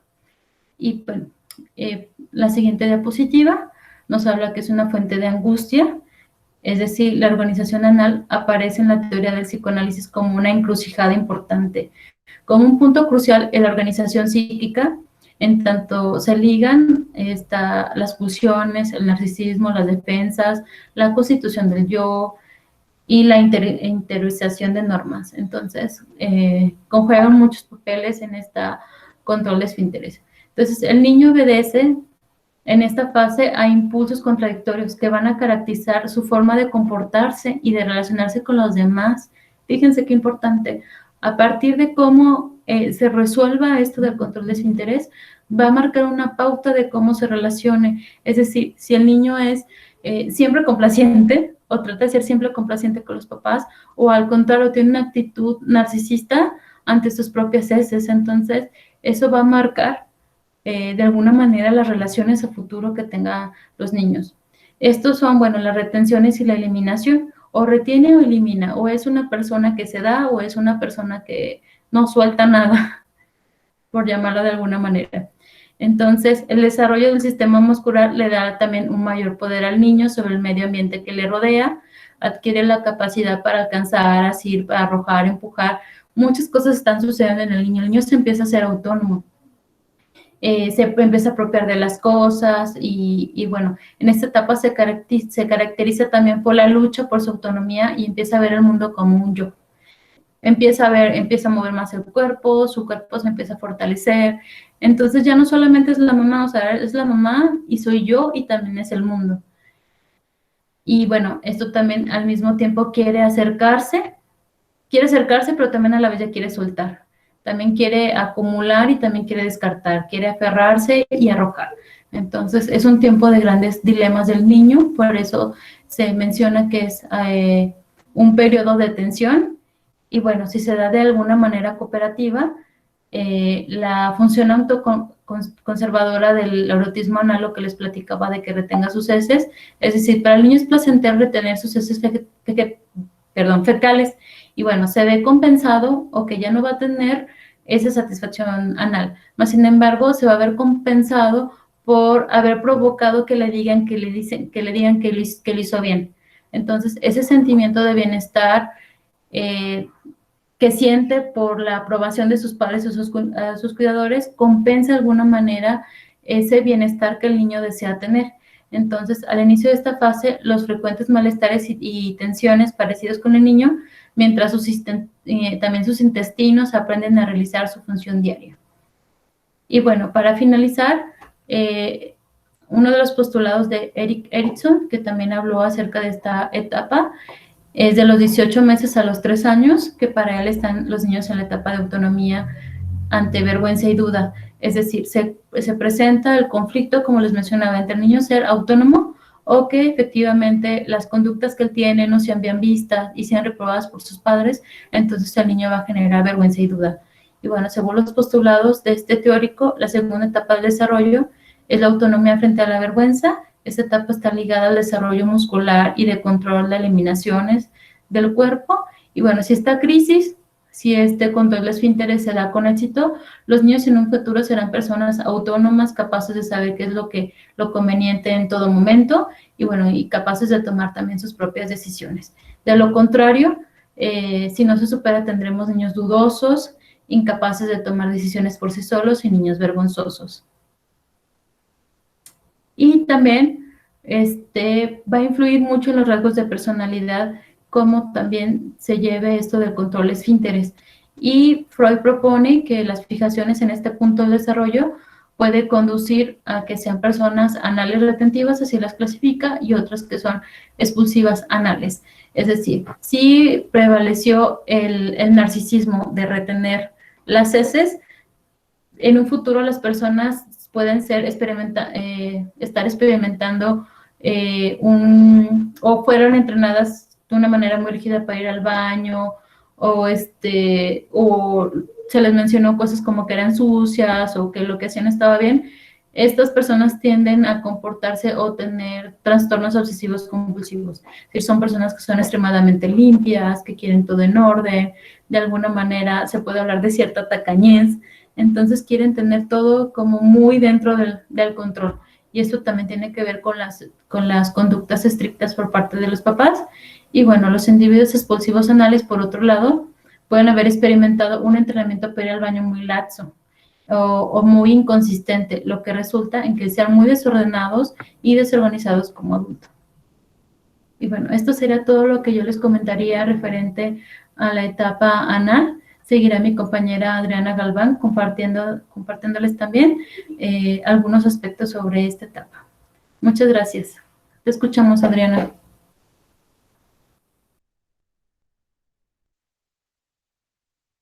Sí, Zule, muchas gracias.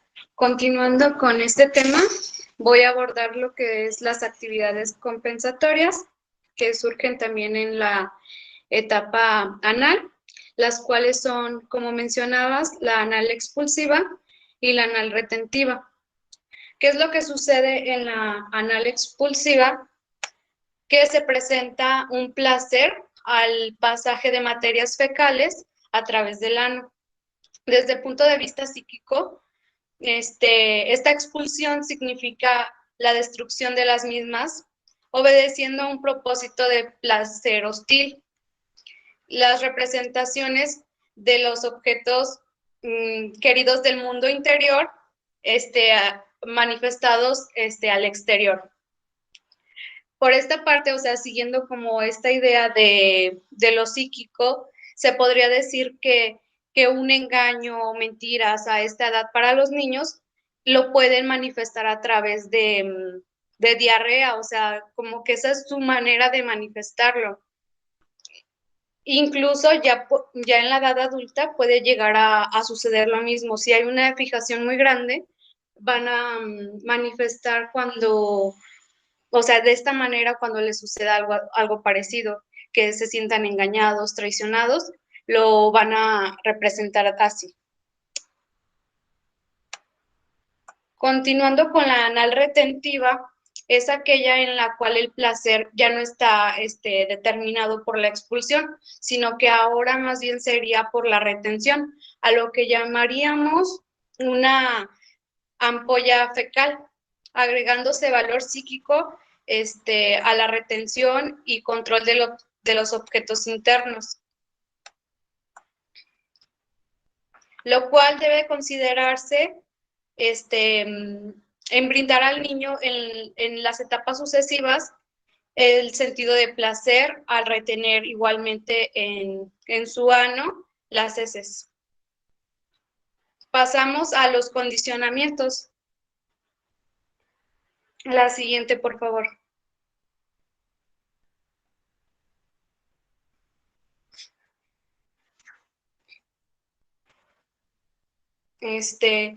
Al hablar de los condicionamientos, sería uno, al ser expulsivo, lo podemos ver representado en personas que derrochan el dinero, lo despilfarran o tienen la incapacidad para mantener relaciones personales estables.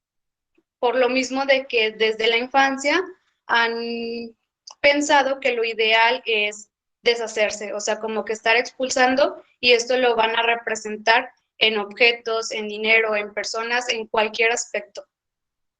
De lo contrario, cuando hay una fijación en lo retentivo, se ve reflejado en que hay una tacañez extrema, se niegan como en esta parte del aseo, son personas pues que no se asean, que tienen su casa sucia, o sea, como que tienden a ser acumulativas, y en las relaciones tienden también a ser manipuladoras o a querer retener forzosamente a las personas. Pero todo ello va a depender, como lo mencionamos, de los procesos, de cómo se dé, ya que lo que se esperaría es que este proceso fluya de manera adecuada, lo cual va a generar que haya una autonomía. De lo contrario, va a haber una desconfianza y también miedo a la publicidad. Esto por un aspecto que ya comentaba mi compañera Zulema, cuando hay una señalación, cuando se exhiben a los niños, ¿no? Por ejemplo, si llegaran en esta etapa anal y control, en específico del control de esfínter,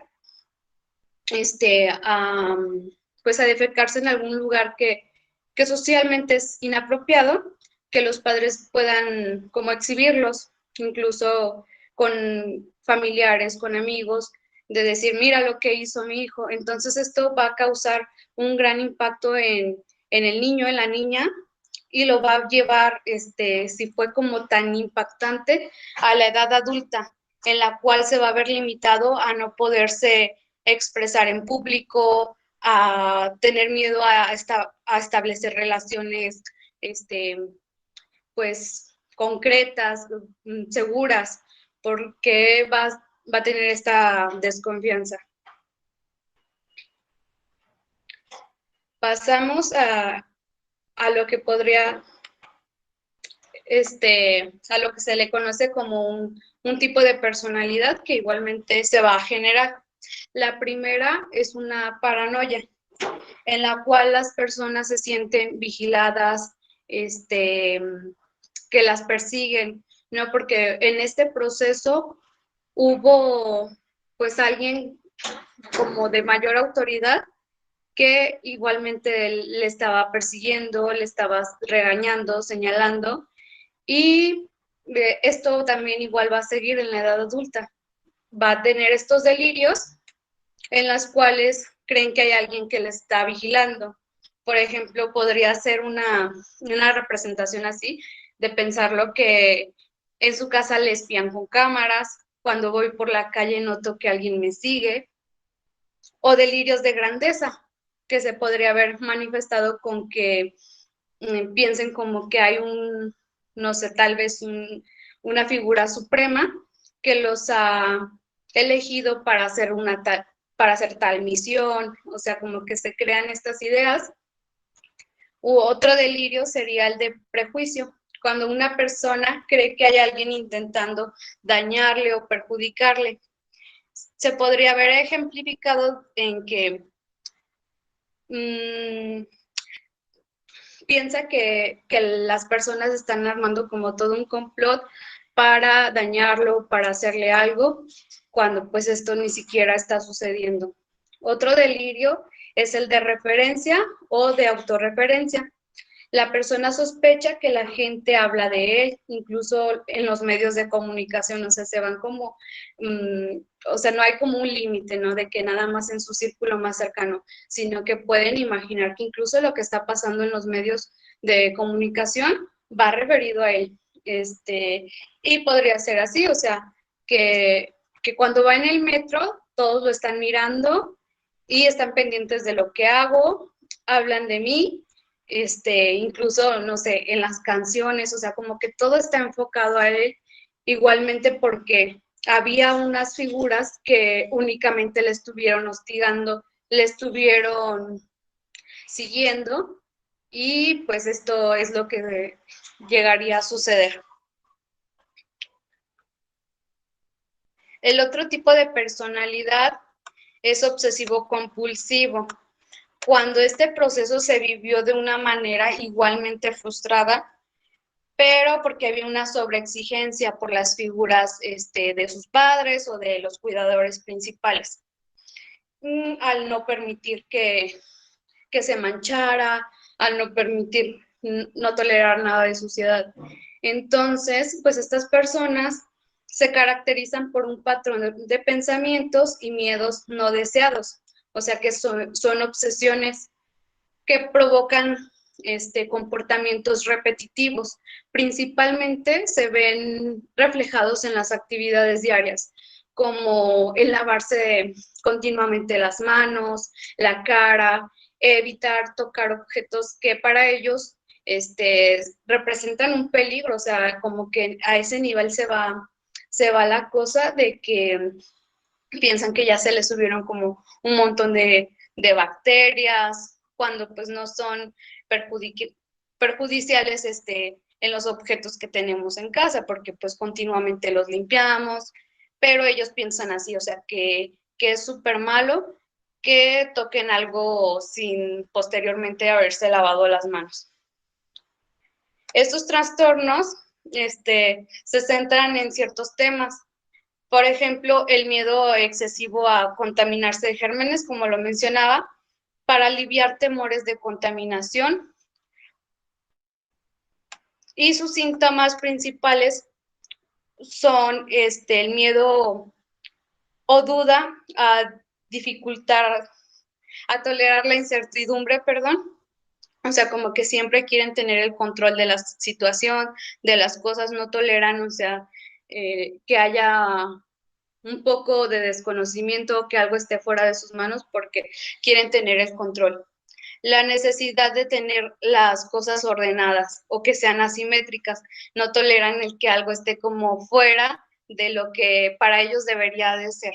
O sea, si ven incluso una imagen, algún objeto que esté fuera de su lugar, van a interrumpir totalmente la actividad que estén realizando para ir a dar esa satisfacción que ellos necesitan, porque hay una inquietud, hay algo que les perturba al estar mirando que está fuera de lo que ellos esperarían que sea lo normal, ¿no? Aunque sea por más mínimo, esto va a suceder.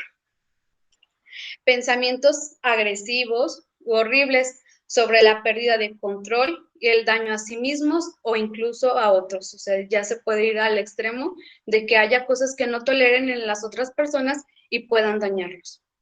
Pensamientos no deseados, incluida la agresión o temas sexuales. Pasamos a la etapa fálica. Con esto damos por terminada la etapa anal.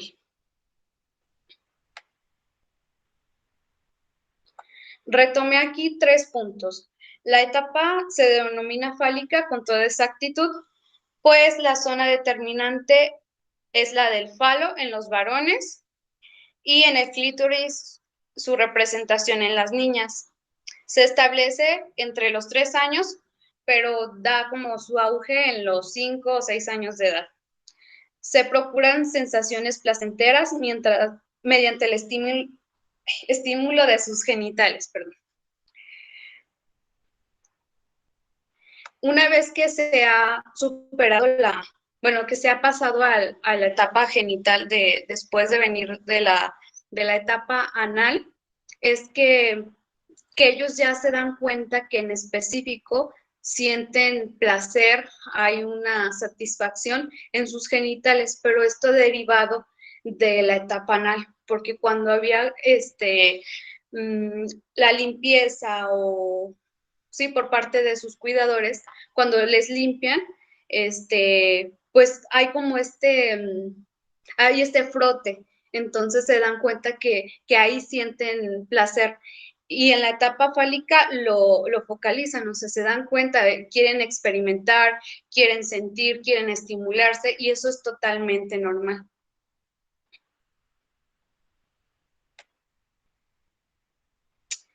Pasamos, bueno, aquí mencionamos las zonas erógenas, la vagina, clítoris, y en los niños sería el pene. La parte de la masturbación es algo que se tiene, pues, en nuestra cultura como satanizado, no sé, o sea, como que no se quiere tomar y menos normalizar a estas edades. Porque si vemos al niño tocándose, es como de la amenaza, es lo que va primero, de que te dejes ahí porque te vamos a quemar las manos, o hay incluso la agresión, llegan a golpearles, a encerrarlos.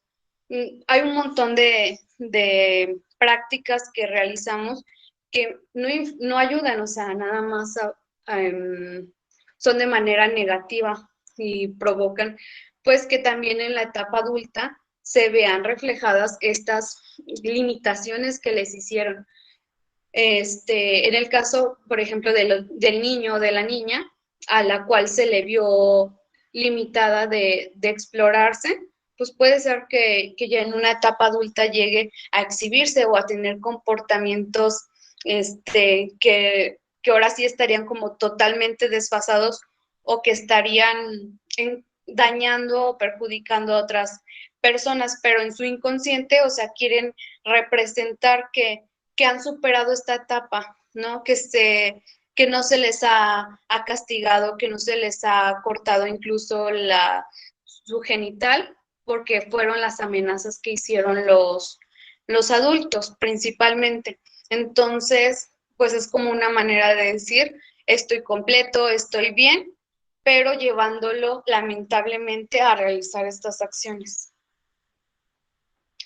Y pues bien, o sea, se procuran sensaciones placenteras mediante el estímulo de su genital, lo que permite afirmar la existencia de la masturbación efectivamente en los niños, y lo tenemos que contemplar como algo que es totalmente normal, no hay nada de qué asustarse, al contrario, tenemos que buscar como la manera de decirles a los niños y permitirles que lo hagan, o sea, no hay nada mejor como que ellos descubran que sí, que hay una sensación de satisfacción que en su momento pues van a transformar ahora sí como en una salida, como lo mencionaban mis compañeras.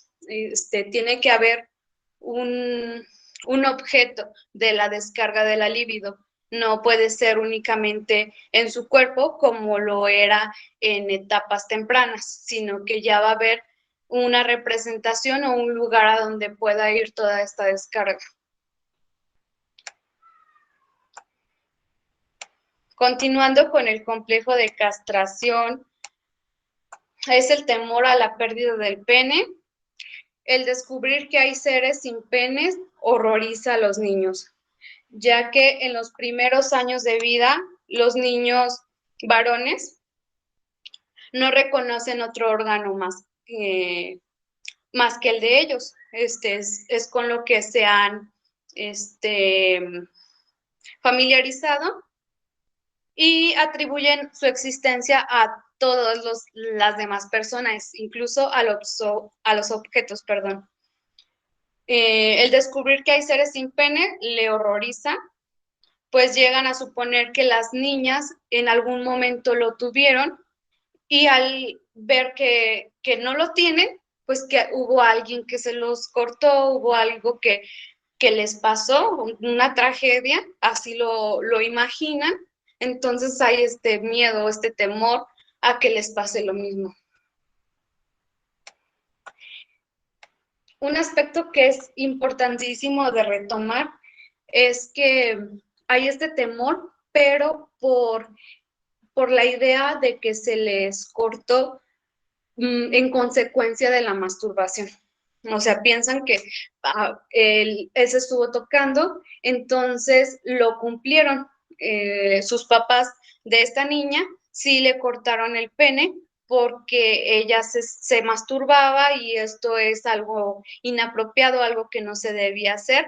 Sin embargo, pues lo realizó y esta fue la consecuencia.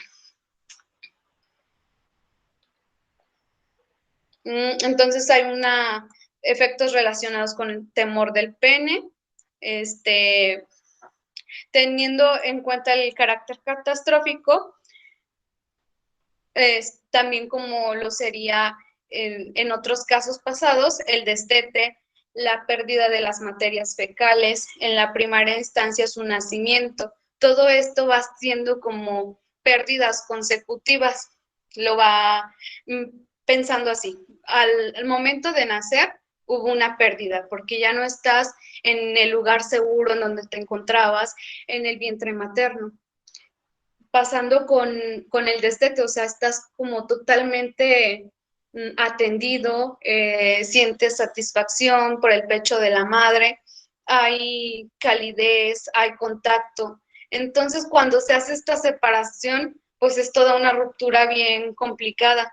Por eso implica un proceso, un duelo, por así llamarlo, en el cual tenemos que ser conscientes nosotros como adultos de las implicaciones que hay en los niños.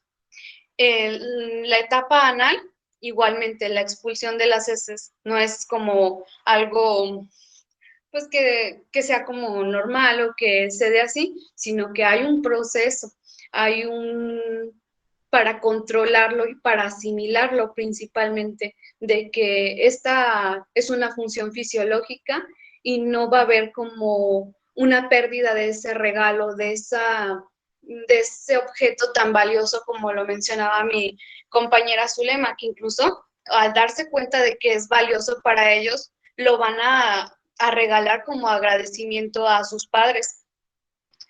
Pero es como ir asimilando. Entonces, al ver que una niña o algún objeto, como podría ser un enuco, algún muñeco en las caricaturas, que no se vea la parte del pene, pues piensan que va a suceder lo mismo, que en algún momento van a llegar a perder el pene. Y esto como parte del complejo de castración. Pasamos a lo que sería las fantasías sexuales en la etapa fálica. También aquí puse algunas, las cuales son las materias fecales, la expulsión, o el hecho de pensar que se concibe a los bebés, la procreación es de acuerdo como metafóricamente la orina dentro de la vagina, o sea, ellos así lo piensan, como que de esta manera se da, en esta etapa así los niños lo piensan. La segunda sería de seducción por una persona adulta, lo cual va más o menos relacionado a lo que sería el complejo de Edipo, que hay como esas fantasías, ese enamoramiento de una figura, pues, que representa para ellos mucho valor, mucho poder, significado, y pues está como admiración, y no solo eso, o sea, lleva todas las implicaciones que igual que un adulto le pasaría con un igual, o sea, hay celos, hay enamoramiento, hay cariño, hay reproche. Y por último, la fantasía de retorno al vientre materno, algo relacionado con lo que les comentaba. Incluso hay niños que en esta edad, o sea, ya de 3, 4, 5, 6 años, regresan a adoptar como la posición, la posición, ya no recuerdo su nombre, alguna de mis compañeras que me apoyen. Fetal. Exactamente, la posición fetal. O sea, sus papás se dan cuenta de que de que se duermen así, pero es porque ellos en su inconsciente quieren regresar a ese lugar seguro, a ese lugar donde había tranquilidad, pero pues, o sea, también tenemos que trabajar en ello para que no, pues no se quede como una fijación. En esta parte de fantasía al retorno del vientre materno, el sujeto fantasea en que vuelve a estar dentro del vientre materno, por lo tanto se siente protegido, se siente cuidado, a salvo de peligros reales o incluso imaginarios del mundo externo. De alguna forma simbólica, pues lo haría de esta manera, al ponerse en posición fetal. Pasamos al tema de complejo de Édipo. Aquí en el complejo de Edipo hay un enamoramiento real y objetivo del niño hacia la madre o de la niña hacia el padre, o alguna de las figuras que esté a su cargo, que le brinde protección, seguridad. Es denominado en el psicoanálisis complejo o situación edípica un marcado efecto hacia la madre que se contrapone a los celos y deseos de destrucción del rival, el cual sería pues el padre en el caso de los niños, o en el caso de las niñas, la madre, a quien miran como un rival, como alguien con quien hay que competir para quitarle pues el puesto, ¿no? De que quieren tener a esa figura de la cual ellos están enamorados. Este periodo alcanza su mayor intensidad de los 4 a los 6 años, es decir, una etapa fálico-genital, en la cual el tipo de elección de los objetos es lo que produce una intensificación de los conflictos del niño. Esta etapa fálica crece la intensidad y las tendencias de tipo genital, que hemos dicho, de todo instinto necesita un objeto que sirva de apoyo para poder alcanzar su fin. Por esto, el niño encontrará su objeto en quienes lo rodean. Así, considerando, no resulta un extraño, sino que será una figura con la que tenga bastante contacto. Esta podría ser una niñera, una tía, una hermana, alguien que le brinde pues los cuidados y esté ahí como con él o con ella. En el varón se desarrolla un sentido de protección hacia la madre, frente al cual se presenta el desafío y pues la rivalidad con el padre.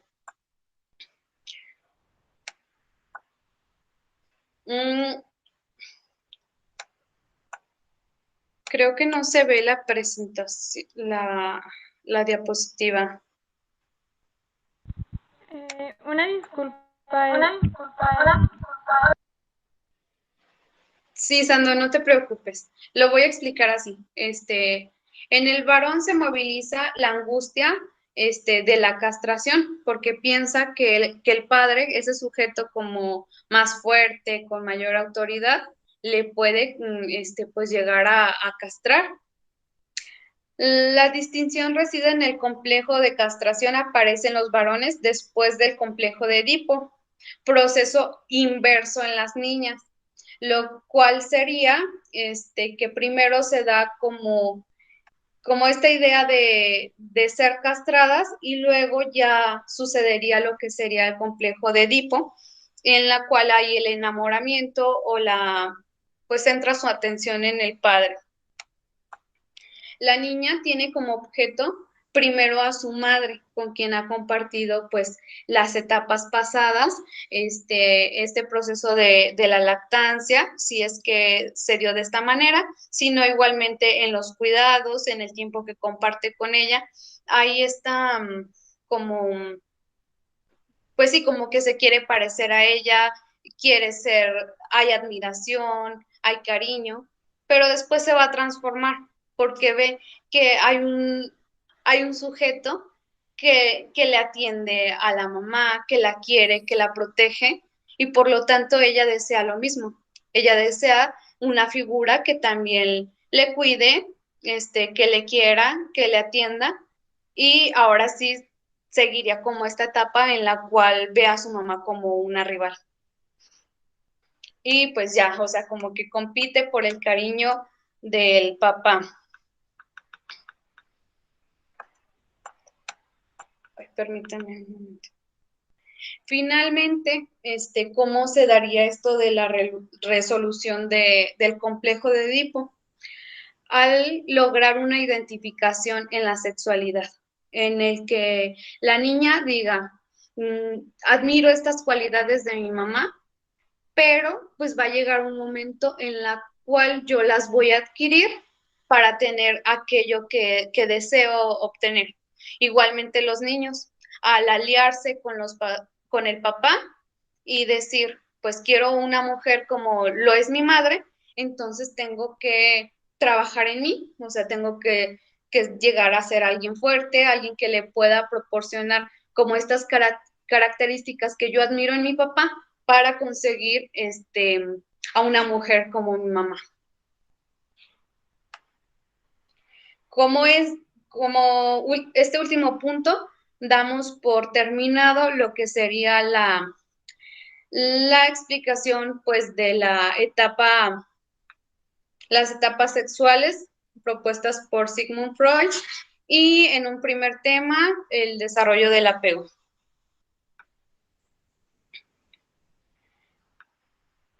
Cabe señalar, y quiero cerrar como con una cita de John Bowlby respecto a lo del apego, en la cual lo define como cualquier forma de conducta que tiene como resultado que una persona obtenga o retenga proximidad de otro individuo diferenciado y preferido, que suele concebirse como más fuerte y sabio. Esto sería en cuestión al apego, así pensado desde la parte de los niños.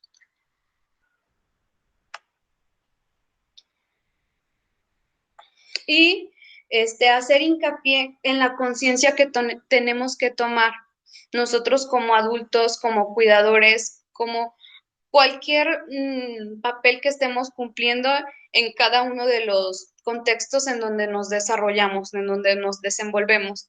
Saber que somos responsables del apego y sobre todo del desarrollo emocional que tiene impacto en los niños. Esto pensándolo en que como adultos sean unas personas que puedan llegar a tener una regulación emocional, lo cual también evitaría muchos de los problemas actuales a los que nos enfrentamos en nuestra realidad, ¿no? Es muy común que miremos un montón de problemas como de autoestima, para tomar decisiones en adultos.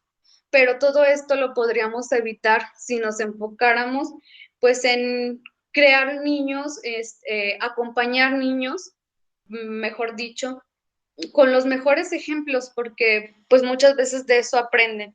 Nosotros somos responsables de dar un buen acompañamiento para que con sus propias capacidades y herramientas lo puedan, pues sí, como que representar en ellos mismos, apropiárselos y vivir de una manera pues un poco más llevadera. En cuanto al tema de la sexualidad, también es importante que consideremos todos estos aspectos de la infancia, o sea, de los niños de 0 hasta 12 años, ¿no? O sea, que no lo miremos como que, ay, la sexualidad nada más es cosa de adultos, sino que lo contemplemos desde las edades tempranas. Esto para evitar un montón de cosas, o sea, también lo que podría ser abusos, un montón de faltas que se hacen a los niños porque no se les informa, porque no se les dice, porque no se les nombra a sus genitales como lo que son, o sea, evitar el poner apodos y quitarnos como esta idea de que la sexualidad no tiene nada que ver con los niños.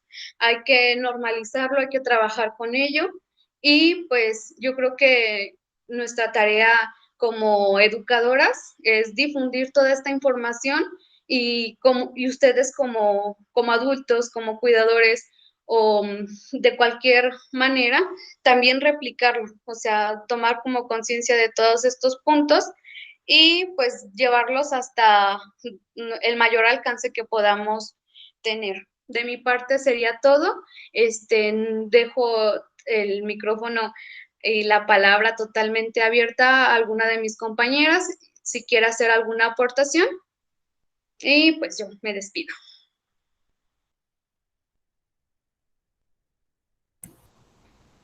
Muchas gracias, Adriana, muy interesante lo que nos platicas y pues nada más apoyar tu idea de que efectivamente somos responsables de la formación de esos niños. Entonces, ahora con estos nuevos saberes que adquirimos, o sea, actuar también conforme en ello.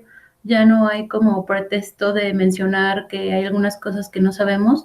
Esto es un medio de información, pero pues con todos los alcances que tenemos tecnológicos, es importante que veamos a los niños y a las niñas y nos informemos desde sus propios parámetros, es decir, desde su propia edad y no en relación siempre a nosotros como adultos, sino entender que es un proceso propio que tiene características propias y que es fundamental de que pues es las edades en que se forma su estructura cognitiva, cómo va a pensar, cómo va a sentir, las concepciones que tiene del mundo, su personalidad. Y efectivamente concuerdo contigo de que es relevante, puesto todos los problemas sociales que escuchamos. Tan solo en Guanajuato somos el estado con el primer lugar de suicidio a nivel nacional. Entonces, esto nos involucra de decir, o sea, qué pasó con esas figuras de apego, con esos cuidadores, con esas personas que debieron de estar ahí para esos niños.